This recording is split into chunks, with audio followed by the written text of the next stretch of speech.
सावधान। नमो अरिहंताणं नमो सिद्धाणं नमो आयर्याणं नमो वज्रायाणं नमो लोहे सब्बसाहुणं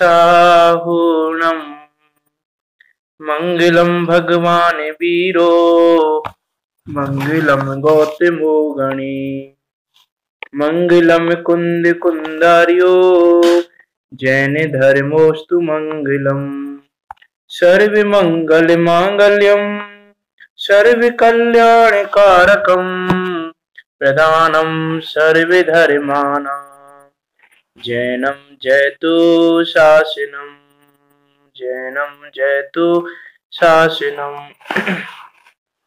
तीन भुवन में सार वीतराग विज्ञानता शिव स्वरूप शिव का नमः त्रियोग समारिके नमः त्रियोग समारिके।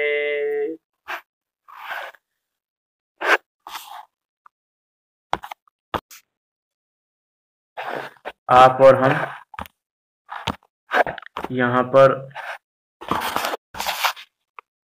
सुख प्राप्ति का उपाय जानने आए हैं कि हम किस प्रकार सुखी हो सकते हैं और किस कारण से हम दुखी हैं, कि हम प्रति समय आकुल हो रहे हैं, व्याकुल हो रहे हैं, कुछ करना चाह रहे हैं लेकिन कुछ हो नहीं रहा है। इन सब चीजों का कारण जान के उस कारण को दूर करके और सुख के कारण को प्राप्त करना चाहते हैं। और सुख का कारण क्या है वही जानने के लिए हम यहाँ पर इकट्ठे हुए हैं। वही जानने के लिए हम यहाँ पर पिछले दिनों से चर्चा कर रहे हैं। वास्तव में सुख का मार्ग क्या है, वास्तव में अनंत केवली भगवंतों ने हमको क्या बताया है, आचार्य भगवंतों ने विद्वत गणों ने हमको क्या बताया है, उस पर हम विचार कर रहे हैं। जिसमें समता षोडशी के माध्यम से भी जाना था कि वास्तव में समता भाव क्या है, कि जिस समता भाव को आचार्य भगवंत महापुरुष सतियां आदि सभी धारण करते हैं, वो समता भाव है क्या, उस समता भाव को हम कैसे धारण कर सकते हैं, उस पर हमने विचार किया था। और अभी इस सांत्वना अष्टक के माध्यम से जानना चाह रहे हैं कि वास्तव में वस्तु स्वरूप क्या है और हम किस प्रकार समता भाव से रह सकते हैं, किस प्रकार हम दुख इस संसार अवस्था में रहते हुए भी अपने निज स्वरूप को जानकर सुखी रह सकते हैं, कि दुख के काल में भी सुखी रह सकते हैं।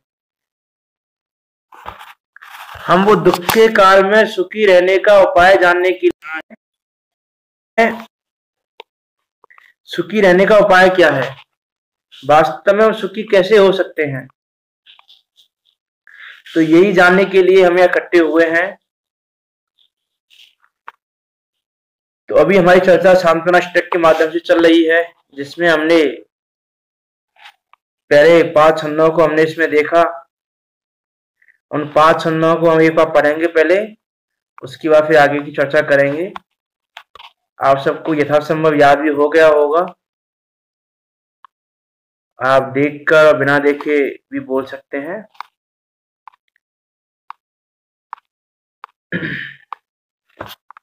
शांत चेत हो निर्विकल्प हो, आत्मन निज में तृप्त रहो, व्यग्र न हो क्षोभ न हो, चिदानंद रस सहज पियो, संयम संयम में सर्व वस्तुएं सदा परिणमित होती हैं, इष्ट अनिष्ट न कोई जग में, व्यर्थ कल्पना झूठी है, धीर वीर हो मोह भाव तज, आत्म अनुभव किया करो, व्यग्र न हो क्षुब्ध न हो, चिदानंद रस सहज पियो। देखो प्रभु के ज्ञान माहि, सब लोकालोक झलकता है। फिर भी सहज मग्न अपने में, लेस नहीं आकुलता है। सच्चे भक्त बनो प्रभु वर के ही पथ का अनुसरण करो। व्यग्र न हो क्षुब्ध न हो, चिदानंद रस सहज पियो। देखो मुनि राजों पर भी कैसे कैसे उपसर्ग हुए। धन्य धन्य वे साधु साहसी, आराधन से नहीं चिगे।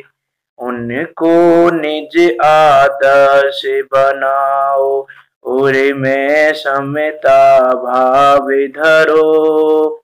व्यग्र न हो क्षुब्ध न हो, चिदानंद रस सहज पियो। व्याकुल हो ना तो दुख से बचने का कोई उपाय नहीं। होगा भारी पाप बंधे ही, होवे भव्य अपाय नहीं। ज्ञानाभ्यास करो मन माही, दुर्विकल्प दुख रूप तजो। व्यग्र न हो क्षुब्ध न हो, चिदानंद रस सहज पियो। अपने में सर्वस्व है अपना, पर द्रव्यों में लेस नहीं। हो विमूढ़ पर में ही क्षण क्षण, करो व्यर्थ संक्लेश नहीं। अरे विकल्प अकिंचित कर ही, ज्ञाता ही रहो। व्यग्र न हो क्षुब्ध न हो, चिदानंद रस सहज पियो। कि यहाँ बता रहे हैं कि आप व्यग्र कैसे नहीं हो, कि आप प्रतिशत व्यग्र हो रहे हो तो किसके माध्यम से आप व्यग्र नहीं रहो, क्षुब्ध नहीं रहो। जो आप प्रतिशत क्षुब्ध हो रहे हो, दुखी हो रहे हो, वो किस प्रकार नहीं रहो, उसकी विधियां बताई जा रही है। कि वास्तव में ना तो जग में कोई इष्ट अनिष्ट है, ना जग में कोई मेरे अनुसार परिणमित होता है। प्रभु के ज्ञान में लोकालोक झलकने पर भी वो लेश मात्र भी उनको आकुलता नहीं है। मुनिराजों पर भयंकर से भयंकर उपसर्ग होने पर भी वो अपनी धर्म आराधना से चिग नहीं रहे, अपनी धर्म आराधना से डिग नहीं रहे बिल्कुल भी। तो उनका वो ताकत क्या है, वो बल क्या है, उस बल को हम यहाँ जान रहे हैं कि वो बल क्या है। वो बल अपना खुद का आत्मबल है। कहना अपने में सर्वस्व है अपना, पर द्रव्यों में लेस नहीं। कि जिसके माध्यम से वो उपसर्ग के काल में भी धर्म आराधना से नहीं चिग रहे हैं, तो वो सर्वस्व भी अपने में है, वो शक्ति भी अपने में है। वो भी परद्रव्य में नहीं है कि परद्रव्य हमको सुखी कर दे, कि उपसर्ग के काल में किसी ने आके उपसर्ग को हटा दिया इसलिए वो धर्म आराधना से नहीं चिगे। ऐसा नहीं है कि वो धर्म आराधना से नहीं चिगे, क्योंकि उनका खुद का आत्मबल था उनके पास, कि उनके पास वस्तु स्वरूप था कि वास्तव में परद्रव्य मेरा भला बुरा नहीं करता, परद्रव्य मुझे मार नहीं सकता, परद्रव्य मुझे जिला नहीं सकता, मेरा जीवन मरण मेरे आयु कर्म के अधीन है। और वास्तव में जीवन मरण भी इस देह का होना है। मैं तो अजर अमर तत्व हूँ, जीवन शक्ति का धारक हूँ। मैं तो प्रति समय जी रहा हूँ जीवन शक्ति से, मेरा तो कभी नाश ही नहीं होता। इस प्रकार का जो बल है वो बल उनका खुद का है। अपने में सर्वस्व अपना, परद्रव्यों में लेश नहीं। हो विमूढ़ पर मैं ही क्षण क्षण, करो व्यर्थ संक्लेश नहीं। कि संक्लेश करना सारा व्यर्थ है, कि तुम व्यर्थ में ही संक्लेश कर रहे हो। संकलेश करना व्यर्थ क्यों है? कि संकलेश करने से यदि कार्य बनता हो तो संकलेश करना उचित भी कहें, लेकिन संकलेश करने से भी कार्य तो बन नहीं रहा है। कि कार्य तो प्रत्येक द्रव्य का अपने अपने अनुसार परिणामित हो रहा है, वो परिणामन भवितव्य अनुसार हो रहा है। कि भवितव्य अनुसार परिणामन हो रहा है और कोई द्रव्य दूसरे द्रव्य का परिणामन नहीं करा रहा है, तो संकलेश परिणामों को करने की भी कार्य की सिद्धि नहीं होने वाली। और जब कार्य की सिद्धि नहीं होने वाली है तो व्यर्थ में संकलेश क्यों करना? कि ये तो ऐसा है कि खाली बैठे पाप बांधना, खाली बैठे दुख का बीज बोते रहना, कि कुछ नहीं कर रहे चलो बीज बो लेते हैं दुख के। कि खाली बैठे दुख के बीज होना, कि कुछ करने से कुछ हो नहीं रहा है तो तुम संकलेश परिणाम क्यों कर रहे हो? कि संकलेश परिणाम करने से भी क्या होगा? कि कार्य तो जो होना है वही होगा। कि अभी अगले समय क्या होना है वो केवल भगवान के ज्ञान में आया है। कि जो होना है वही होगा, भवितव्य अनुसार ही होगा। जो जो देखी बीते राग ने, सो सो होती बीरा रे, अनहो नी होशी ना कवहो, काहे होत अधीरा रे। कि जो बीता भगवान ने देखा है वही होता है, और वास्तव में ये भी हम कह रहे हैं कि जो भगवान ने देखा है वही होता है। वास्तव में इस लाइन को कहने की वजह ये कहा जाए कि जो होना है भगवान ने वही देखा है। कि भगवान के देखने से हो रहा है ऐसा भी नहीं है कि भगवान ऐसा देख लिया तो ऐसा ही होगा। कि जो होना है भगवान ने भी वही देखा है, भगवान के ज्ञान में वही आया है जो होना है। तो ये तो कथन है कि ऐसा कह देते हैं हम कि जो भगवान ने देखा वही होगा, कि वास्तव में तो जो होगा वो भगवान ने देखा है। तो जो जो देखी बीते राग ने, सो सो होती बीरा रे, अनहो नी होशी ना कबहो, काहे होत अधीरा रे। कि तुम व्यर्थ में अधीर क्यों हो रहे हो? तुम व्यर्थ में अपने परिणामों को संकलेश रूप क्यों कह रहे हो? अनहोनी होशी ना कबहो, कि अनहोनी कभी होती नहीं है, होने योग्य ही होता है। कि आज तक ऐसा कोई कार्य नहीं हुआ जो अनहोनी हो गई हो, होने योग्य ही होता है। जब जो कार्य जिस समय जैसे हुआ वो कार्य उस समय वैसे ही होना था सो हुआ। तो अनहोनी होशी नहीं, इसलिए ना तो डरो, भयभीत भी नहीं रहो, और व्यर्थ के संकलेश परिणाम भी नहीं करो। दुख के बीज ही मत बो, क्योंकि होनी को कोई टाल नहीं सकता और अनहोनी होती नहीं है। अनहोनी होती नहीं और होनी को टाल नहीं सकते, तो व्यर्थ में परिणाम क्यों करें हम ऐसे? कि कोरोना वायरस जब जहां जैसे फैलना वैसे फैलेगा ही, उसे कौन टाल सकता है भाई? हम विचार करें, महापुरुषों के जीवनों को पढ़ें, प्रथम योग को पढ़ें, तो विचार करें हम कि वास्तव में उन्होंने भी ऐसे काल में, कि जब कोई काल ऐसा आ गया कि हमारा मरण भी हो सकता है, तो उस काल में भी उन्होंने समता भाव को धारण किया, आत्म ध्यान और ध्यान ना करके धर्म ध्यान में चित्त लगाया, और हम आत्म ध्यान में हुए जा रहे हैं। जैसे हरिवंश पुराण में, पांडव पुराण में कथा आती है 5 पांडवों की, कि जब वो 12 वर्ष के वनवास और 1 वर्ष के अज्ञातवास के समय, वनवास के समय में थे, तब दुर्योधन ने उनको काफी बार मारने का प्रयास किया। एक बार दुर्योधन ने विद्याधर कनक ध्वज से कहा कि तुम्हें उनको मारना है, तो कनक ध्वज ने मारक विद्या सिद्ध करने के लिए, उसने सिद्धि करने के लिए जो करना था, एक वन में जाके इतने दिन खड़े रहना एक ही मुद्रा में, जो भी था उसने मारक विद्या सिद्ध करने के लिए वो किया। और इधर नारद पांडवों के पास पहुंचा कि कनक ध्वज नाम का विद्याधर तुमको मानने के लिए मारक विद्या सिद्ध कर रहा है, और यदि वो विद्या सिद्ध हो गई उसकी, तो भी तुमको मरने से कोई नहीं बचा सकता। कि मारक विद्या ऐसी है कि वो सिद्ध हो जाए और जिसके ऊपर चलाई जाए वो उसका मरण करके ही आए। तो आप कुछ ऐसा प्रयास करो कि वो मारक विद्या सिद्ध ना कर पाए। तो वहां उन 500 पांडवों ने, युधिष्ठिर आदि ने कहा कि नहीं, हमें कोई वो मारक विद्या सिद्ध कर रहा है, हम उसमें कोई विघ्न नहीं डालने वाले। क्यों? कि हमारा यदि आयु कर्म होगा तो मारक विद्या ही हमारा कुछ नहीं कर पाएगी, और यदि हमारा आयु कर्म 6 होने वाला होगा तो मारक विद्या तो क्या कोई भी निमित्त बन जाएगा। और उन्होंने ऐसा कह के पांचों पांडव धर्म ध्यान में लीन हो गए कि वो समता भाव का वस्तु तत्व का विचार करते हुए, अपने आत्म तत्व का विचार करते हुए धर्म ध्यान में लीन हो गए। और जब वो धर्म ध्यान में लीन हो गए तो उनके पुण्य के प्रताप से इंद्र का आसन कंपायमान हो गया। इंद्र ने वहां से देव को भेजा रक्षा करने के लिए। और इस प्रकार से जो भी वहां पे एक्टिविटी हुई, पूरी कथा का तो मतलब नहीं बोलने का, तो मेरा कहने का मतलब यह है कि ऐसे काल में भी कि जब उनको पता है कि मरण आ सकता है, उस समय भी उन्होंने कि चैतन्य बल से जीवित रहने वाले हैं हम तो, और आयु कर्म के अधीन व्यवहार से भी कहें यदि तो भी आयु कर्म के अधीन है हमारा जीवन और मरण, उसके अधीन तो जीवन मरण हमारा कभी भी नहीं है। कि एक तो चैतन्य बल से हमेशा जी रहे हैं, और व्यवहार से भी कहें, इस देह की अपेक्षा भी कहें तो इस देह का भी वियोग आयु कर्म के अधीन है, उस कर्म दोष के अधीन नहीं है। और ऐसा विचार कर उन्होंने समता भाव को धारण किया, धर्म ध्यान को धारण किया। तो हमारा विद्या कुछ नहीं कर पाई और कर्म दोष को मरना पड़ गया।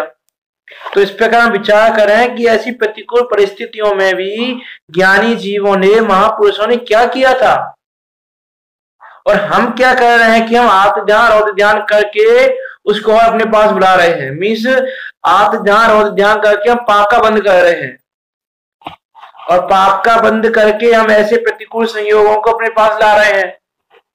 इसलिए भाई ऐसे समय में तो धर्म ध्यान करके पुण्य इतना बढ़ाओ कि प्रतिकूल संयोग आ ही नहीं पाए, कि प्रतिकूल संयोग दूर से ही भागे। कि ज्ञानी जीवों को देखो कि वो समता भाव के बल पे, आत्मचिंतन के बल पे बड़े से बड़े उपसर्ग भी टल जाते हैं। बड़े से बड़े उपसर्गों में उनका कुछ अहित नहीं होता, तो किसके बल पे नहीं होता वो अहित? हम इस चीज का विचार करें तो इसलिए हो विमूढ़ पर मैं ही क्षण क्षण करो व्यर्थ संक्लेश नहीं। अरे विकल्प अकिंचित कर ही ज्ञाता हो ज्ञाता ही रहो। कि तुम जो भी विकल्प कह रहे हो वो विकल्प सारे अकिंचित कर है, कि कोई भी विकल्प तुम्हारा कुछ भी करने वाला नहीं है। कल मैंने बात पूछी थी कि विकल्पों के अनुसार कार्य होता है कि कार्य अनुसार विकल्प होता है, इस पे आपने कुछ विचार किया? चिंतन किया हो यदि आपने तो आप बता सकते हैं कि वास्तव में विकल्पों के अनुसार कार्य होता है कि कार्य के अनुसार विकल्प होते हैं। तो यदि वास्तव में विचार करें तो कार्य के अनुसार विकल्प होते हैं, विकल्पों के अनुसार कार्य नहीं होता। यदि विकल्पों से कार्य होता होगा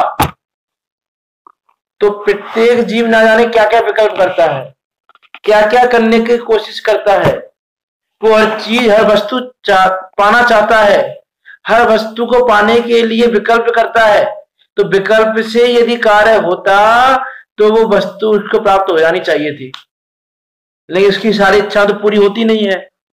कभी किसी विकल्प से कोई कार्य हो गया तो वास्तव में विकल्प से नहीं हुआ, वो कार्य होना था, उस कार्य के अनुसार विकल्प हो गया था। तो विकल्प तो वास्तव में कार्य के अनुसार होते हैं। जैसे भगवान महावीर के जीव ने मारीची की पर्याय में आदिना भगवान की दिव्यधनी सुन के भी उसको ऐसा विकल्प आ गया कि मैं अनेक मतों को चलाऊंगा। अनेक मतों को चलाने के लिए, मिथ्या मतों को चलाने के लिए उसका विकल्प आ गया। तो विकल्प क्यों आया? कि कार्य ऐसा होना था कि उसको भी अनंत काल तक, उसको मतलब अनंत नहीं कहेंगे, उसको असंख्यात काल तक, कि उसको असंख्यात कालों तक अभी संसार में भ्रमण करना था। अभी उसको पहले तीर्थंकर से लेकर 24 तीर्थंकर का काल है, इतने काल तक उसको संसार में रहना था, इसलिए ऐसा विकल्प खड़ा हो गया। तो इसलिए कार्य के अनुसार विकल्प होते हैं, विकल्पों के अनुसार कार्य नहीं होता।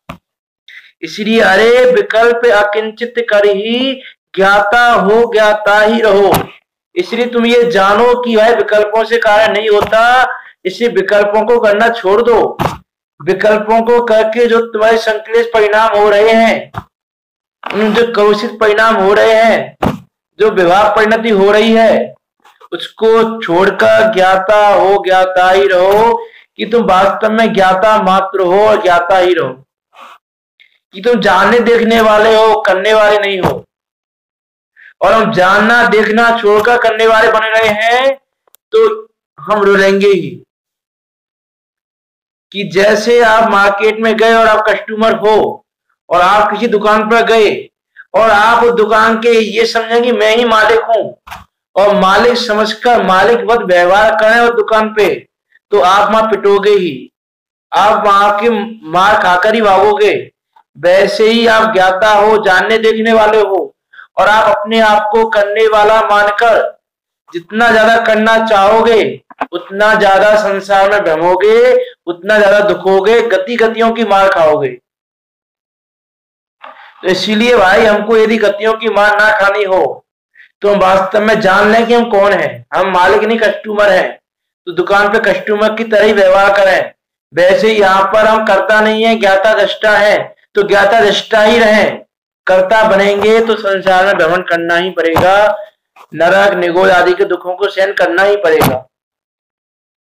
अनंतों बार नरक निगोद के दुखों को हमने सहन किया है भाई। अब नरक के दुखों को ना जाना पड़े, नरक में निगोद में ना जाना पड़े, उसकी तैयारी करनी है। उसकी तैयारी करने के लिए ही ये क्लास है कि उसकी तैयारी कैसे की जाए। अरे विकल्प अकिंचित कर ही ज्ञाता हो, ज्ञाता ही रहो। ज्ञाता है और ज्ञाता ही रहेंगे तो ही हमारे कार्य की सिद्धि होगी। अनंत सिद्ध परमेष्टि भी ज्ञाता मात्र हैं, जान रहे हैं, देख रहे हैं, कर नहीं रहे हैं, कुछ करने का विकल्प भी नहीं कर रहे हैं, क्योंकि विकल्प तो कैसे हैं, अकिंचित कर हैं। वो किंचित मात्र भी करने वाले नहीं है कि किंचित मात्र भी करने वाले हो तो विकल्प कर भी लें, लेकिन वो अकिंचित कर है भाई, वो किंचित भी करने वाले नहीं है। इसलिए विकल्पों को करना छोड़कर आप ज्ञाता मात्र रहो। ज्ञाता में ही, ज्ञाता स्वभाव में दृष्टि दो कि वास्तव में कर्तव्य की भावना को जितना हो सके उतना छोड़ो और प्रति समय ये विचार करो कि करने वाला मैं नहीं हूं, करने वाला मैं नहीं हूं, करने वाला मैं नहीं हूं। कि भरत चक्रवर्ती भी युद्ध करते समय भी ये विचार करते थे कि वास्तव में युद्ध करने वाला मैं नहीं हूं, कि 6 खंडों को जीतने के लिए जा रहे हैं, उस समय भी उनको सह संवेदन बराबर बरतता है कि वास्तव में युद्ध करने वाला मैं नहीं हूं, मैं तो इसका भी ज्ञाता मात्र हूं। भोग भोगने वाला मैं नहीं हूं, मैं तो इसका भी ज्ञाता मात्र हूं। तो अब प्रति समय विचार तो करो। यही विचार आपको वो बल देगा, वो शक्ति देगा कि जिस बल के माध्यम से आप सम्यक दर्शन ग्रहण करने की सामर्थ्य पाओगे, सम्यक दर्शन ग्रहण करने का पुरुषार्थ कर पाओगे। ये बल ही बढ़ते बढ़ते बढ़ते बढ़ते वहां तक पहुंचेगा। इसीलिए विकल्प अकिंचित कर है, उनको अकिंचित कर जान के ज्ञाता हो, ज्ञाता ही रहो। अगले छंद को देखते हैं। अंतर्दृष्टि से देखो नित परमानंद में आत्मा, संयम सिद्ध निर्द्वंद निराम शुद्ध बुद्ध परमात्मा। आकुलता का काम नहीं कुछ, ज्ञानानंद का वेदन हो, व्यग्र न हो, क्षुब्ध न हो, चिदानंद रस पान करो। कि अंतर्दृष्टि से देखो नित परमानंद में आत्मा। कि आप एक बार अंतर्दृष्टि करके को देखो, एक बार अपने वस्तु स्वरूप का विचार करके को देखो कि तुम परमानंद में हो, आनंद के भरे हुए हो, आनंद के रस कंद हो, आनंद का सागर हो। और आनंद का सागर होते हुए भी आप आनंद नहीं ले रहे हो, एक बूंद आनंद नहीं ले रहे हो, दुखी दुखी दुखी दुखी दुखी हो रहे हो। तो ऐसी उसका रीजन क्या है भाई? एक बार विचार तो करो, एक बार दृष्टि अपने स्वरूप पे रखे तो देखो, अपने स्वरूप की तरफ दृष्टि को मोड़ के तो देखो, एक बार तत्व चिंतन करके तो देखो कि वास्तव में मैं परमानंद में हूं, अनंत गुणों का धारी अनादि निधन वस्तु मैं हूं और मुझे उसका भान ही नहीं है। मैं अपने आप को देह मात्र मान के बैठा हूं। तन उपजते अपनी उपज जान तन असत आपको नासमान, इतना ही मान के बैठा हूं मैं अपने आप को। भाई विचार तो करो, एक अंतर्दृष्टि डाके तो देखो, तथ्य चिंतन करके तो देखो। परमानंद में आत्मा कि मैं नित्य प्रति समय, ऐसा नहीं कि जब जब तत्व चिंतन करूंगा तब परमानंद में होऊंगा, कि अंतर्दृष्टि से देखो नित्य परमानंद में आत्मा, कि तुम नित्य प्रति समय परमानंद में हो। जिस आनंद की अनुभूति अंतर सिद्ध परमिष्टि कर रहे हैं, उस आनंद की अनुभूति तुम भी कर सकते हो। वो आनंद उनमें कहीं बाहर से नहीं आ गया, वो आनंद उनमें खुद का है, स्वयं का है, अपने में सर्वस्व है अपना, कि सब कुछ अपने में ही तो है, बाहर से थोड़ी ना आया है। कि अनंत सिद्ध परमेष्टि केवली भगवंतों को अनंत ज्ञान अनंत दर्शन अनंत सुख अनंत बीड़ हुआ, तो कहीं बाहर से नहीं आ गया। कि घातिया कर्मों का नाश कर दिया तो कहीं बाहर से आ गया हो, कि उनमें खुद में था। वो खुद उस अनंत ज्ञान के सागर थे, अनंत दर्शन के, अनंत सुख के, अनंत वीर के कंद थे वो। उसको उन्होंने प्राप्त कर लिया, उसकी उन्होंने व्यक्तता कर ली, और हम उसकी व्यक्तता ना करके दुखी व दुखी हुए जा रहे हैं, प्रति समय दुखी हो रहे हैं, प्रति समय किसी न किसी कारण से दुखी हो रहे हैं। क्योंकि हमने विकल्पों से कार्य माना हुआ है, निमित्तों से कार्य माना हुआ है। इसलिए हम विकल्पों को, निमित्तों को जुटाने में, हटाने में, जुटाने में, हटाने में लगे रहते हैं। कि ये विकल्प हटाना है, ये विकल्प लाना है, ये निमित्त हटाना है, ये निमित्त लाना है। क्योंकि हमने विकल्पों से और निमित्तों से कार्य होता है, यही मिथ्या बुद्धि को पाला हुआ है। जब तक हमारी बुद्धि इससे नहीं हटेगी कि वास्तव में कार्य तो उपादान से होता है, निमित्त से कार्य नहीं होता, और वास्तव में कार्य अनुसार विकल्प होते हैं, विकल्पों से कार्य नहीं होता, तब तक हमारी मान्यता ऐसी नहीं होगी, तब तक प्रति समय हम दुखी ही रहेंगे। इसलिए ऐसा विचार करके समता भाव धारण करो। अंतर्दृष्टि से देखो नित परमानंद में आत्मा, परम आनंद में है हम भाई, परम आनंद में। स्वयं सिद्ध निर्द्वंद निरामय शुद्ध बुद्ध परमात्मा, कि भाई तुम स्वयं सिद्ध हो, निर्द्वंद हो, निरामय हो, शुद्ध हो, बुद्ध हो, परमात्मा हो। शुद्धोसी बुद्धोसी, कि तुम स्वयं ही शुद्ध हो, स्वयं ही बुद्ध हो, स्वयं ही परमात्मा हो। ऐसा नहीं है कि परमात्मा नहीं है, अभी हम वर्तमान में भी हम परमात्मा हैं, लेकिन वो शक्ति की व्यक्तता नहीं है अभी, उसकी व्यक्तता करनी है। उसको जानो तो सही पहले, जब तक जानोगे नहीं तब तक व्यक्तता कैसे करोगे। तो पहले जानने का पुरुषार्थ तो करो, उसको मानो तो सही, पहले विश्वास तो रहो। केवली भगवंतों की वाणी का, जिनेन्द्र देव की वाणी का, अनंत सिद्ध परमेष्टियों का विश्वास तो करो। किसके बल पे वो परमात्मा हुए, कि परमात्मा थे, कि हो गए, कि कहीं से परमात्मा आ गया उनमें, कि हुआ क्या वास्तव में, उसका विचार तो करो। इस प्रकार हम ये विचार करें, वास्तव में तो विचार तो करें कि हम परमात्मा है भाई, शुद्ध है, बुद्ध है। अभी वर्तमान में भाई पर्याय शुद्ध रूप भी परिणमित हो रही है। हम शुद्ध शुद्ध पर्यायों का समुदाय है, लेकिन शुद्ध शुद्ध पर्यायों का समुदाय होने पर भी हम अनादि निधन वस्तु हैं। कि अनंत अनंत अशुद्ध पर्याय होने के बाद भी हमारी शुद्धता पर कोई परेशानी नहीं हुई। हमारी शुद्धता वैसी की वैसी बनी हुई है कि सोना और सोने में कितनी भी चांदी मिला दी हो, अनंत काल से मिलाई हो, लेकिन फिर भी सोना अपनी स्वर्णता को लिए हुए कायम है, चांदी अपने चांदीपने को लिए हुए कायम है।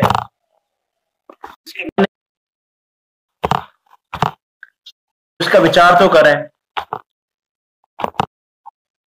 से हम कर्मों के साथ रहने के बाद भी इन कर्मों ने हमको शुद्ध नहीं कर दिया। अभी वर्तमान में हमारी पर्याय शुद्ध रूप हो रही है, लेकिन फिर भी हम सुख के आनंद कंद हैं। जल और दूध अनादि से मिले हुए हैं, लेकिन फिर भी दूध दूध को लिए हुए है और जल जल को लिए हुए है। जल ने ना दूध को ग्रहण किया है, ना दूध ने जल को ग्रहण किया है आज तक। तो वैसे ही भाई हमने भी कर्म को ग्रहण नहीं किया आज तक वास्तव में। तो इसलिए उस शुद्धता को, अपने उस स्वरूप को पहचानो तो सही। कि वास्तव में अपना स्वरूप क्या है। अंतर्दृष्टि से देखना पड़ेगा, पुरुषार्थ हमको करना पड़ेगा। आलस छोड़ो बनो उद्यमी। तो आलस छोड़कर उद्यमी तो हमको ही बनना पड़ेगा, और कोई आके हमारी दृष्टि अंतर में नहीं करा जाएगा कि भगवान महावीर के जीव को सिंह की पर्याय में मुनिराजों ने आके अंतर्दृष्टि करा दी। ऐसा नहीं है। उन्होंने सिंह की पर्याय में पुरुषार्थ किया, अंतर्दृष्टि को देखा, अंतर्दृष्टि से अपने आप को देखा, वस्तु तत्व का चिंतन किया, तो दशा को प्राप्त किया। मुनिराजों ने दशा को नहीं दे दिया कि ऐसा नहीं, मुनिराज आए, मुनिराजों ने सम्यक दर्शन दे दिया उनको, कि वास्तव में तो पुरुषार्थ तो भाई जीव को स्वयं ही करना पड़ता है, क्योंकि परद्रव्य का परिणाम तुम्हारे अधीन नहीं है और परद्रव्य तुम्हें कुछ कर नहीं सकता है। इसलिए वो तुमको ना सम्यक दर्शन दे सकता है, ना तत्व चिंतन करा सकता है। तो तत्व चिंतन भी तुमको करना पड़ेगा, सम्यक दर्शन भी तुमको करना पड़ेगा। और जब तुम्हें तत्व चिंतन करोगे, जब तुम समता भाव को ध्यान करोगे, जब तुम सम्यक दर्शन ग्रहण करोगे, तब जो सामने होगा उस पर आरोप लगा देंगे कि इसके कारण हुआ, इसने उपदेश दिया इस कारण हुआ, तो उस पर आरोप लग जाता है, तो निमित्त बन जाता है। लेकिन कार्य निमित्तों से नहीं होता। तो कार्य तो भाई वास्तव में उपादान से होता है। इसलिए हम उस उपादान का भरोसा करें, उस उपादान पर दृष्टि रखें। और उपादान हमारा कैसा है? परमानंद में है। अंतर्दृष्टि से देखो नित्य परमानंद में आत्मा, स्वयं सिद्ध निर्द्वंद निरामय शुद्ध बुद्ध परमात्मा। आकुलता का काम नहीं कुछ, ज्ञानानंद का वेदन हो। कि आकुलता का काम ही नहीं है कुछ, कि क्या कहना है यार कि आकुलता का काम है ही नहीं कुछ। मीन्स हम जो काम कर रहे हैं व्यर्थ का काम कर रहे हैं, कि वास्तव में आकुलता करने जैसा कोई काम है ही नहीं, वो तो व्यर्थ भरी बातें हैं। जैसे कहते हैं ना हम लौकिक में कि ये खाली बैठे टाइम को वेस्ट कर रहा है, वैसे हम खाली बैठे अपने मुझसे पर्याय के एक एक कीमती समय को इस आकुलता जैसे काम में व्यर्थ गंवा रहे हैं। यहाँ तो कह रहे हैं कि आकुलता कोई काम ही नहीं है आकुलता का, कि आकुलता का काम करो ही नहीं। क्यों नहीं करो? क्योंकि तुम में आकुलता नाम का गुण नहीं है। तुम्हें आकुलता कहां से होगी भाई? तुम मिथ्या रूप मान के, कुछ करने का भाव रख के उन विकल्पों से दुखी हो रहे हो। तुम दुखी परद्रव्य से नहीं हो रहे हो, तुम दुखी अपनी उस मिथ्यात्व मान्यता से हो रहे हो, कि जो तुमने मिथ्यात्व मान्यता की हुई है, जो तुम कसाय भाव कर रहे हो, वे कसाय भाव ही दुख के कारण है। इसी कारण पढ़ा था ना बहुत सारे प्रकाशक में भी, इन्होंने लास्ट की राय क्या लिखी थी कि जिनको बंद नहीं करना हो, जिनको दुखी नहीं होना हो, वो कसाय नहीं करे, और जिनको दुखी होना हो वो कसाय करे। अब हमको दुखी होना है कि दुख दूर करना है, वो हमको विचार करना है। कि कसाय भाव करने से दुख होगा और कसाय भाव नहीं करने से सुख होगा। कसाय करना दुख का कारण है और कसाय नहीं करना सुख का कारण है। तो तुमको सुख का कारण करना है कि दुख का कारण करना है, वो विचार हमको करना है, वो चीज हमको जाननी है। अभी तो हमको ये विश्वास नहीं आ रहा कि हम दुखी हैं, जा रहा है कि भाई वास्तव में तुम दुखी हो, और दुखी हो तो दुखी क्यों हो रहे हो उसका विश्वास दिलाया जा रहा है,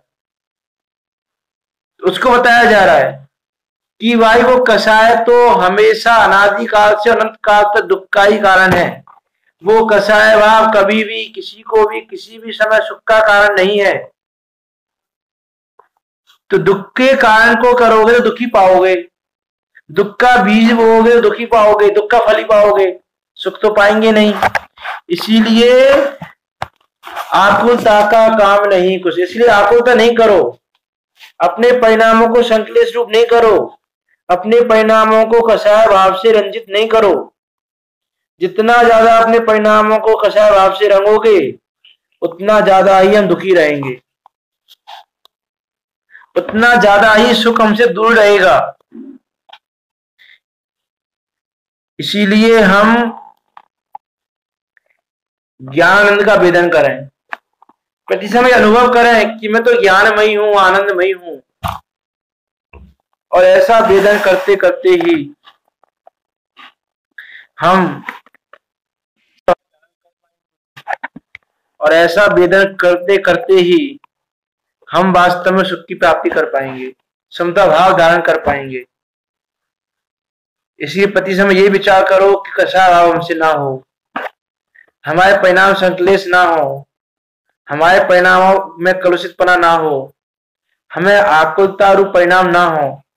आकुलता के समय ये विचार करो, आकुलता के समय ही विचार करना पड़ेगा कि हम ऐसा सोचें कि अनुकूलताएं आए, अनुकूलताओं में विचार करें कि नहीं, आकुलता के समय में ही विचार करना पड़ेगा कि तुम आकुलता करने वाले नहीं हो, तुम में आकुलता नाम का गुण नहीं है, तुम तो परमानंद में हो, स्वयं सिद्ध हो, शुद्ध हो, बुद्ध हो, परमात्मा हो। ऐसा तत्व चिंतन करना पड़ेगा तो समता भाव आएगा। अभी थोड़ा नेट की प्रॉब्लम हो रही है, इसलिए हम क्लास को अभी यहीं पर समाप्त करते हैं। इस प्रकार हम विचार करते हुए समता भाव को धारण करें और समता भाव को धारण करके अपना पुरुषार्थ मोक्ष मार्ग की ओर चलने का करें कि जल्दी से जल्दी हम मोक्ष मार्ग की ओर चल पड़े। जो अनुपम मोक्ष मार्ग है, जिस मोक्ष मार्ग पर अनेक महापुरुष चले, सतियां चले, आचार्य भगवंत चले, अनंत सिद्ध परमेष्टियों ने चल के उस मोक्ष को पाया, उस मार्ग पर हम चले। हम उनके लघु नंदन हैं, उनके लघु नंदन हैं, तो उनका जैसा कार्य तो करें। बाकी की चर्चा इस पर हम कल विचार करेंगे लास्ट लाइन पे। किसी को कहीं कोई शंका हो तो ग्रुप में पूछ सकते हैं। जिनवाणी स्तुति।